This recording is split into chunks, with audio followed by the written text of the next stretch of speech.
আসসালামু আলাইকুম প্রিয় দর্শক, সবাইকে স্বাগত জানাই শরণার্থী আপডেটের নতুন ভিডিওতে। যারা এই ভিডিওতে যুক্ত হয়েছেন বিভিন্ন দেশ থেকে, আজও থাকছে গত 24 ঘন্টার অভিবাসীদের সকল তথ্য এই ভিডিওতে। আজ ডিসেম্বর মাসের 21 তারিখ। আপনি নিজে জানুন, অন্যকে জানাতে ভিডিওটি এখনই শেয়ার করবেন। আপনি কোন দেশ থেকে এই ভিডিওতে যুক্ত হয়েছেন তাও কমেন্টস করে জানিয়ে দেবেন। এই ভিডিওটি আপনি দেখছেন ইউটিউব, ফেসবুক দুই প্ল্যাটফর্ম থেকে। আমরা প্রতিদিনই আপনাদেরকে এই গুরুত্বপূর্ণ তথ্য ইনফরমেশন দিয়ে সহযোগিতা করে যাচ্ছি। আপনাদের কাছে অভিবাসীদের কোনো তথ্য ইনফরমেশন থাকলে তাও ভিডিওতে কমেন্টস করে জানাবেন। এতে করে অন্য একজন এই ইনফরমেশনটি জানবে এবং তিনিও উপকৃত হবে।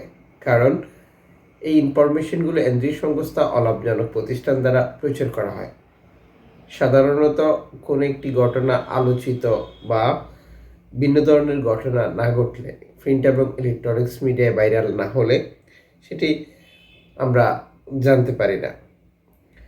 সিরিয়ান শরণার্থীরা যাতে করে তুরস্কে না আসে এবং তুরস্ক ব্যবহার করে ইউরোপে প্রবেশ করতে না পারে, এই জন্যে বর্তমান ইউরোপীয় ইউনিয়নের যে প্রধান রয়েছে উর্সুলা বন, যিনি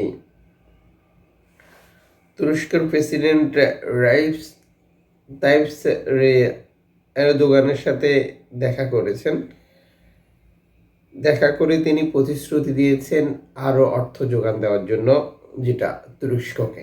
এর মাধ্যমে তারা নিশ্চিত করতে চান সিরিয়া থেকে কোনো শরণার্থী তুরস্কে আসবে না এবং তুরস্ক থেকে ইউরোপে যেতে পারবে না। ঠিক এভাবে বর্তমান সময়ে শরণার্থী বিরোধী কাজগুলো পরিচালনা করছে ইউরোপীয় ইউনিয়ন। মূল উদ্দেশ্য হচ্ছে যাতে করে অভিবাসীরা ইউরোপে না আসে বা যে প্রক্রিয়ায় ইউরোপে অভিবাসী প্রবেশ করছে এটির স্রোত কমানো যায়, পরিমাণ কমিয়ে আনা যায়। সর্বশেষ এক্স হ্যান্ডেলে দেওয়া এক বার্তায় লুইস মিশেল নিশ্চিত করেছে গত সপ্তাহে অন্তত 2টি নৌকাডুবির ঘটনা ঘটেছে, যা আমাদের সামনেই ঘটেছিল। আমরা এই নৌকাগুলোর শরণার্থীদেরকে উদ্ধার করতে গিয়েও কোনো শরণার্থী উদ্ধার করতে পারেনি। আমরা নৌকাগুলোকে খালি দেখেছি, কোনো শরণার্থীও খুঁজে পাইনি। এছাড়া 2টি নৌকা তথাকথিত লিবিয়ান কোস্টগার্ড দ্বারা অত্যাচারের শিকার হয়েছে, যাদেরকে লিবিয়ান কোস্টগার্ড জোর করে ধরে নিয়ে গেছিল। তিউনিসিয়া এবং ল্যাম্পেডুসা হটস্পটের কাছাকাছি স্থানে আরও 2টি নৌকাডুবির ঘটনা ঘটে। মানে গত এক সপ্তাহে এই অঞ্চলটিতে রেকর্ড সংখ্যক নৌকাডুবির ঘটনা ঘটেছে, যা লুইস মিশেল এই প্রতিবেদনে যুক্ত করে। যদিও এই প্রতিবেদনের শরণার্থীদের জাতীয়তা, কোন দেশের অভিবাসী তা নিশ্চিত করতে পারেনি এনজিও সংস্থাটি। এখানে সুযোগও খুব একটা নেই, কারণ হচ্ছে ভূমধ্যসাগরে যখন তারা ইনফরমেশন পায় তখন উদ্ধার কাজে যায় এবং সেখান থেকে শরণার্থী উদ্ধার করার চেষ্টা করে। কিন্তু তারা উদ্ধার কাজে যাওয়ার পরে যদি দেখে সেখানে খালি নৌকা পড়ে আছে কিন্তু অভিবাসী নেই, তাহলে এখানে তাদের খুব একটা কিছু করার থাকে না বা নিরুপায় থাকে। এদিকে গ্রিস কর্তৃপক্ষ সর্বশেষ এক্স হ্যান্ডেলে দেওয়া এক বার্তায় নিশ্চিত করেছে বর্তমান সময় গ্রিসে যে শরণার্থী প্রবেশ করছে যা আগের তুলনায়, মানে 22, 21, 20, 23 সেই সময় থেকে বর্তমানে যারা আসছে তা দ্বিগুণেরও বেশি, যাদের কোনো আপনজন নেই। মানে শিশুরা আসছে তাদের মা বাবা ছাড়া বা সঙ্গীবিহীন। সাম্প্রতিক বছরগুলিতে ইউরোপীয় ইউনিয়নে প্রবেশকৃত অভিবাসীদের মধ্যে এই পরিসংখ্যান বৃদ্ধি পাচ্ছে, যেটা নাবালক শিশু, তাদের কোনো আত্মীয় স্বজন নেই। এখানে উল্লেখযোগ্য একটি বিষয় আপনারা অবগত রয়েছেন যে মধ্যপ্রাচ্য সংকটে রেকর্ড সংখ্যক দুর্ঘটনা, বহু বাবা মায়ের মৃত্যু, আবার বহু সন্তান হারিয়েছে বাবা মারা, যেটা প্রতিদিনের একটি ঘটনা। আর এই সকল পরিস্থিতি চরম একটি বার্তা দেয় যে এই শিশুগুলো বড় হবে তাদের আপনজন ছাড়া বা অভিভাবক ছাড়া। এভাবেই বর্তমান পৃথিবী গড়ে উঠছে। মধ্যপ্রাচ্য সংকটে প্রতিদিনে হাজার হাজার মানুষের অস্থিরতা, দুর্বিষহ জীবন, প্রতিদিন শত শত মানুষের মৃত্যু, যা আপনারা প্রিন্ট এবং ইলেকট্রনিক্স মিডিয়ার বদলতে দেখতে পাচ্ছেন।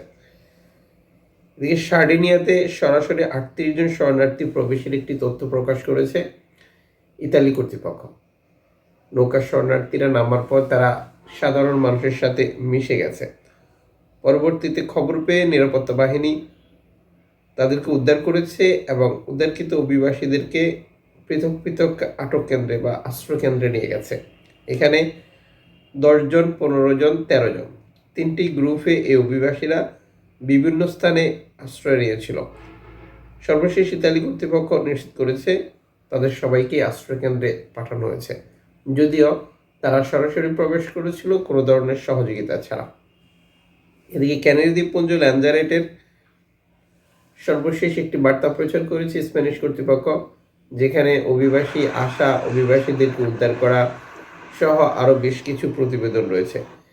ল্যাঞ্জারেট কর্তৃপক্ষ এই প্রতিবেদনে যুক্ত করেছে 57 জন শরণার্থীর একটি নৌকা শনাক্তর পর আমরা উদ্ধার অভিযান পরিচালনা করেছিলাম এবং তাদেরকে উদ্ধার করে নিয়ে আসি।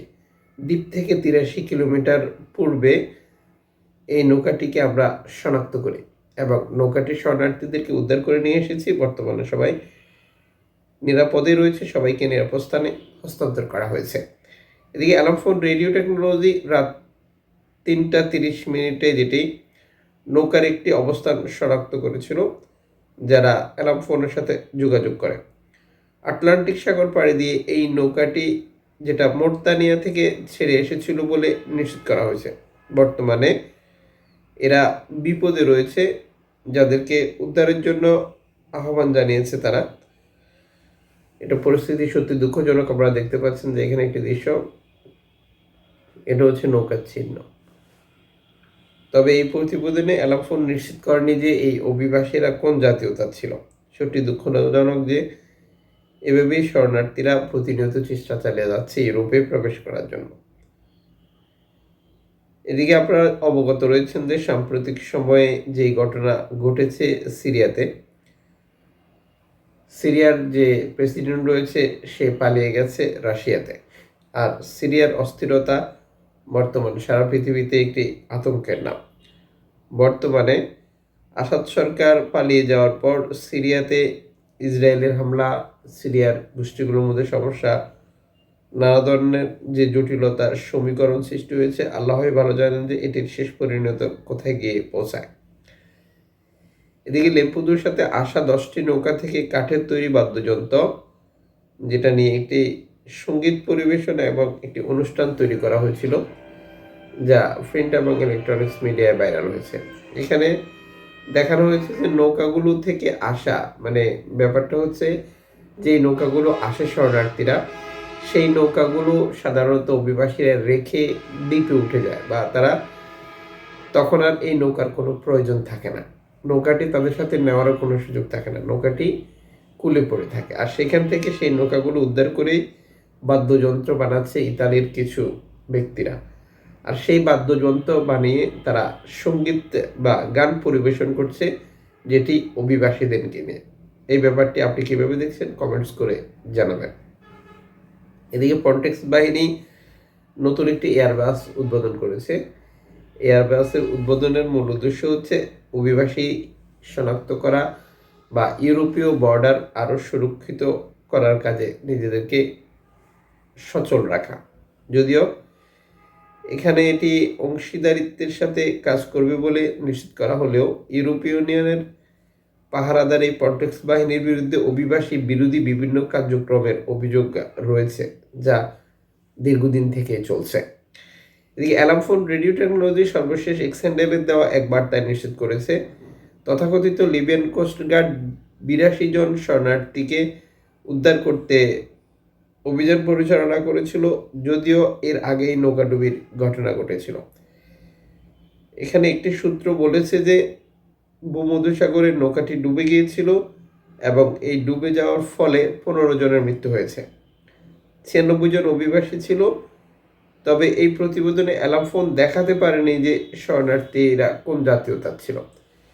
এখানে নৌকাটি কোথা থেকে ছেড়ে এসেছে তারও বিস্তারিত কোনো তথ্য পাওয়া যায়নি। আমি আবারও বলছি, এখানে 96 জন অভিবাসী ছিল। এই 96 জন অভিবাসী নৌকাটি, যেটা 19 তারিখে ছেড়ে এসেছিল লিবিয়া থেকে, সকাল 9:01 অ্যালামফোনের কাছে তথ্য আসে নৌকাটি ডুবে যায়।